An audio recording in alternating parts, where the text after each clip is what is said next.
Please evacuate this building. A secret laboratory. A lethal virus that turns people into monsters has spread inside the rooms. A team of heroes will have to enter the laboratory to find the antidote to the virus before it's too late. The players have only 9 turns to find the antidote and get out of the laboratory alive. But all kinds of monsters will try to stop them. As soon as they enter the lab, the ancient store will shut close. To unlock it and get out, the heroes will have to reach the 2 exit rooms and activate them. Each game turn consists of 2 phases. The first happens in real time, and it's the one in which players take their actions. When you take an action, you place a cube in the room in which you are taking the action. One of the main actions is moving into the rooms and exploring them. For this action, a player places a new room card and moves into the room. You must make walls match with walls, and the openings with the openings. To avoid making mistakes, you can use 3D walls. To unlock the exit, players need to reach both exit rooms simultaneously, and activate them by spending an action. To find the antidote, you'll have to build the research laboratory rooms connecting 4 rooms with this symbol. In each laboratory, you will find a clue about the location of the antidote. If the rooms are all the same color, you'll get 2 clues instead. By combining the clues you've gathered, you will identify the room in which you will find the antidote. You can place objects on the map, breaches to get through walls, bombs to blow up the monsters, barriers to protect yourself, and doors to hide. Other available actions are searching the rooms, picking up the antidote, activating special rooms, and many others. When time's up, the real-time phase ends, and the slow-time phase starts.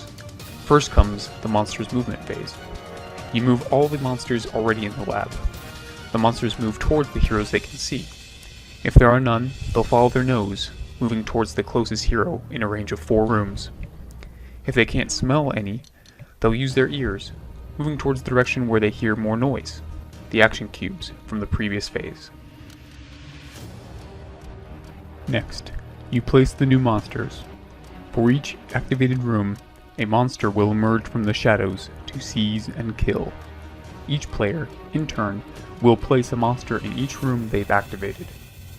The monster will go in an empty room of the same color of the activated one, which contains at least 1 cube. In this case, the white player will place 2 monsters in blue rooms and 1 in the green room. You are free to choose which kind of monsters to place, each with their own abilities, damage, health points, dodge, or movement.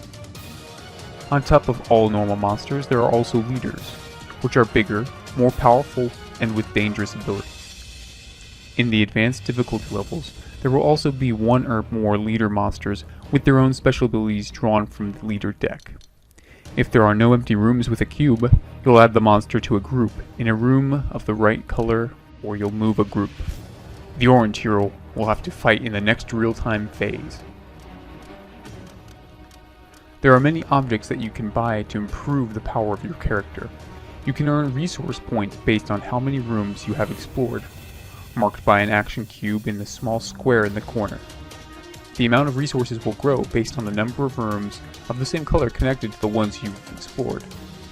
Therefore, the more rooms you place, the more resources and equipment you'll have, but the number of monsters in the laboratory will also increase. Resources can also be spent to buy the objects depicted on the player board: doors, breaches, barriers, bombs, but also adrenaline to gain action cubes in the real-time phase, shields to avoid wounds inflicted by monsters, 4-leaf clovers to slow down the monster's movement, books to increase the number of available rooms to place in the lab, hearts to increase the number of action cubes recovered each turn, bullets to hit and kill the monster. Each token also has a specific use in combat, but if it is used in this way, it will have to be discarded afterward. After rolling, you'll discard the tokens that don't touch any squares, and those which touch the same square. Then, to calculate the total number of successes, multiply your orange action cubes by your gray bullets. Add the bonuses from all other positive tokens, for instance the heart token, which doubles your positive action cubes. With 3 successes you can inflict 1 damage, therefore 6 of the 8 successes kill 2 monsters with 1 health point each. While with the 2 remaining successes, the orange hero dodges the attack from the 2 remaining monsters and flees. Had he remained in combat, he would have risked being wounded and possibly infected with the virus. Virus is a cooperative game that can also be played in a spy mode. It comes with 3 different difficulty levels. The higher the difficulty level, the shorter the real-time phase, and the faster the monsters. Real-time makes cooperation from all players vital in order to survive and get out of the lab, and it ensures a great level of immersion in the setting, loaded with tension and emotion. It won't be an easy task to manage your resources and energies, while finding the right strategy towards victory and survival with so little time to spare.